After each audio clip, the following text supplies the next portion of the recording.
안녕하십니까, 배현약사입니다. 여러분 혹시 조등산이라고 하는 처방을 알고 계십니까? 송나라 시절에 보제본사방이라고 하는 책에 수록되어 있는 처방으로 아주 오랜 기간 동안 사용되어 왔던 한약제제입니다. 처방은 간궐두운이라고 하는 증상에 쓰도록 되어 있는데요. 오늘 그러한 증상들과 함께 주로 어디에 사용될 수 있는지, 그리고 얼마나 효과적으로 사용될 수 있는지 여러분과 함께 살펴보도록 하겠습니다.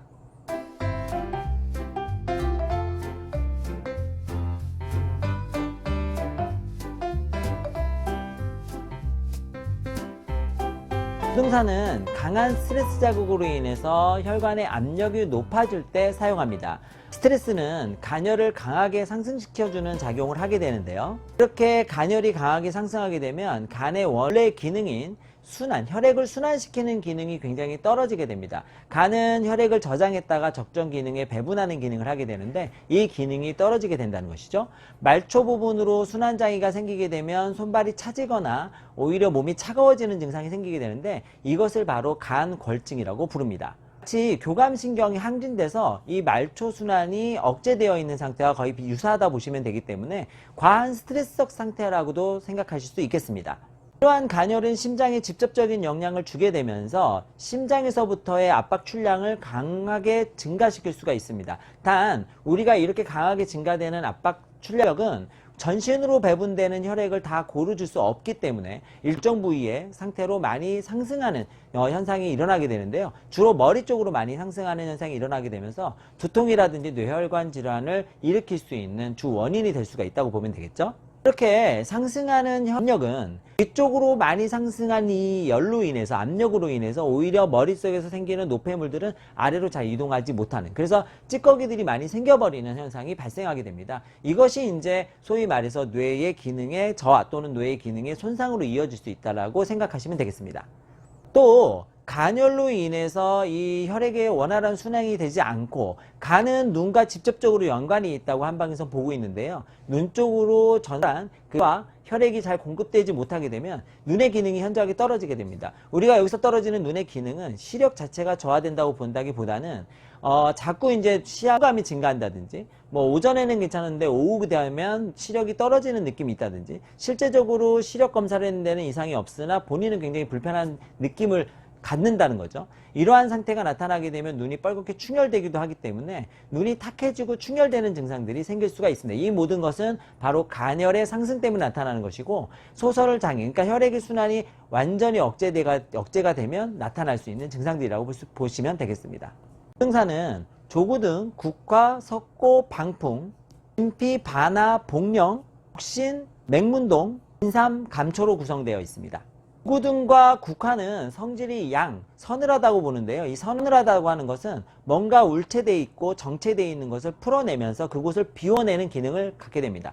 그러면서 온도가 식는 거죠. 마치 압력이 감소하면 대기압의 압력이 증가하면 열이 오르고 압력이 감소하면 열이 떨어지는 것과 비슷한 이치라고 생각하시면 됩니다. 이렇게 뭔가를 흘려보내서 열을 식혀주는 작용을 바로 국화와 조구등이 하게 되는데요. 특히 조구등은 교감신경의 항진을 강하게 억제하는 아주 교감신경 억제 효과가 있어서 스트레스로 인해서 나타나는 작용에 아주 효과적으로 사용할 수 있는 약제입니다.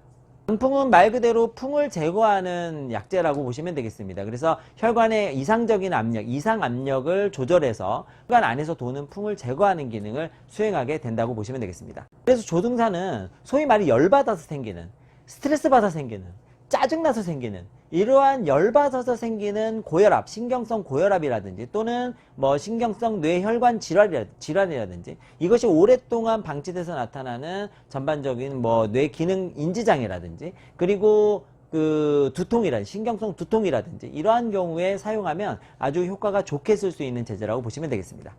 조등산이 한약제제로 나오지 않다가 지금 유일하게 조등산이 바로 한국신약에서 후리나라고 하는 이름으로 나오고 있습니다. 그래서 여러분들에게 소개시켜 드릴 수가 있는 거고요. 이 후리나라고 하는 제제가 바로 한방 스트레스성 질환 치료제라고 하는데 이것은 제가 말씀드렸던 그러한 원리 때문에 사용할 수 있다고 보시면 되겠습니다.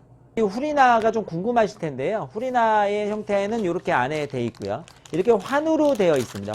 안에 환으로 되어 있고 하나씩 뜯어서 사용할 수 있게 되어 있는데 이것이 이제 하루분이라고 보시면 되겠습니다. 사실 뭐 크게 부작용이 있지는 않다고 보는데요. 제가 한번 먹어보도록 하겠습니다. 실제로 한번 먹어볼게요. 여러분들에게 안에 있는 형상도 한번 보여드리도록 하겠습니다.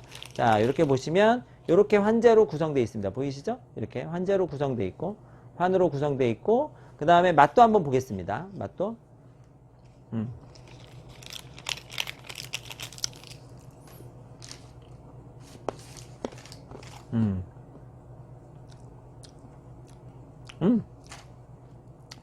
뭐 씹어서 먹어도 괜찮을 정도로 맛이 그닥 나쁘지 않습니다.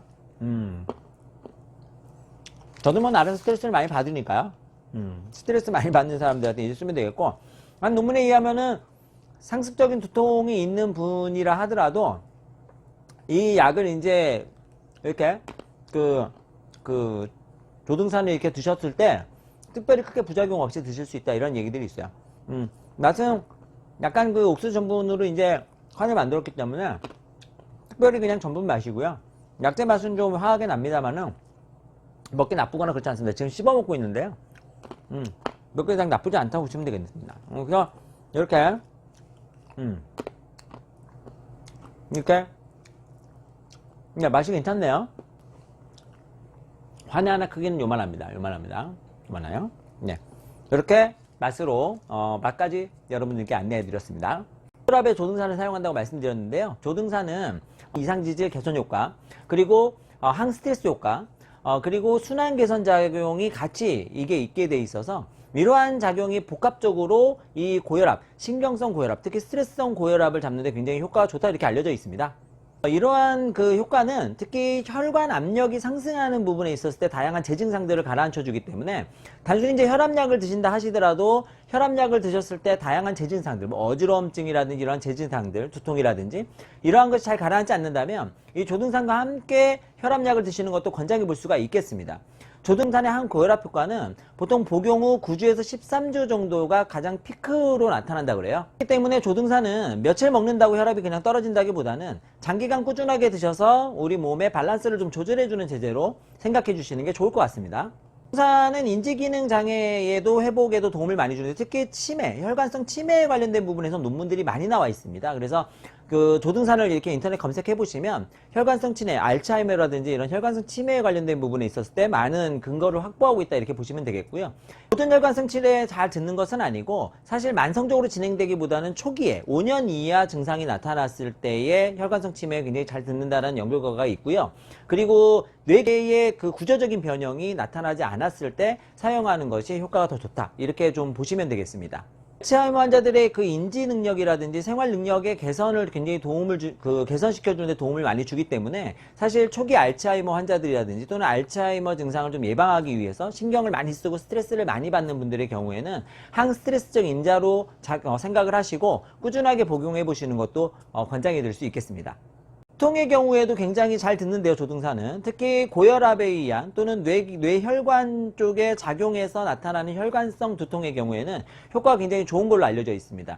우리가 두통이 나타날 때 같이 복용하는 항염 진통제를 같이 병행하셔도 특별히 크게 문제가 되지 않고 오히려 부작용들을 막을 수 있다는 이런 내용도 있으니까 만약에 두통약을 상시적으로 복용하시거나 또는 두통약으로 잘 진정이 안 되는 경우에는 조등산을 같이 써보시는 것도 굉장히 도움이 될 수 있을 것 같다는 말씀을 드립니다. 단 조등산의 경우에는 6주에서 9주 정도 장기적으로 약을 꾸준하게 드셨을 때의 두통 완화 효과가 훨씬 더 강하기 때문에 진통제처럼 단기간 드시는 거 뭐 잠깐 드신다기보다는 역시 꾸준하게 드셔서 뭔가 스트레스적 인자라든지 혈관 압력을 증가시키는 인자들을 꾸준하게 관리해 주는 데 목적을 두고 있다라고 보시면 될 것 같습니다. 조등산을 그냥 뭐 어떠한 특별한 체질에 관련 없이 병증에 관련 없이 꾸준하게 드셨을 때 큰 부작용 없이 보통 70% 이상 정도의 그 환자들의 증상이 경감됐다는 연구 결과도 있으니까요. 이러한 부분들을 기대치를 가지시고 만약에 만성 스트레스로 인해서 두통이 발생한다면 조등산을 꾸준하게 복용해 보시는 것도 도움이 됩니다. 조등산은 간열로 인해서 발생하는 전반적인 혈관의 압력을 가라앉히고 개선을 시켜줌으로 인해서 혈관성에서 발생하는 여러 가지 문제들을 치료해 주는데요.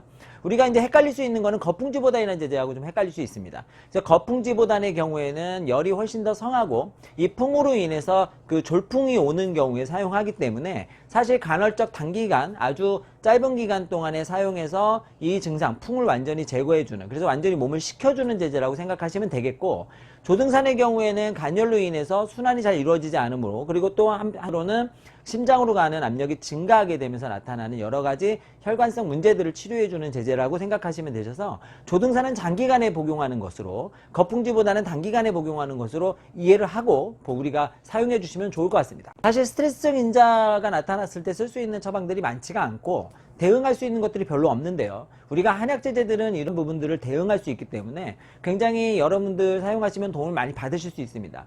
내가 직장이라든지 또는 뭐 생활 환경이라든지 또는 공부라든지 이런 문제로 인해서 스트레스를 과도하게 받고 계신다면 이 조등산이라는 제제를 반드시 좀 기억해 두십시오. 그런 조등산이라는 제제도 반드시 중요한 건 전문가와 상태, 현재 상태를 상의하고 드셔야 합니다. 그래서 약국에 가셔서 조등산을 구입을 해서 드신다 하더라도 약사님과 반드시 상의하시고, 또는 만약에 자주 가시는 한의원이 있으시면 한의사 선생님하고 상의를 하셔서 조등산을 써도 되는지 안 되는지 부분은 어느 정도 체크하시고 드시는 게 좋겠습니다 라는 말씀을 드리면서 오늘 조등산에 대한 를 마치도록 하겠습니다. 궁금하신 점은 언제든지 댓글로 달아주시고요. 만약에 이 영상이 유익하셨다면 공유해 주시는 거 잊지 마시고 건강하고 행복한 나날이 되시기를 기원하겠습니다. 감사합니다.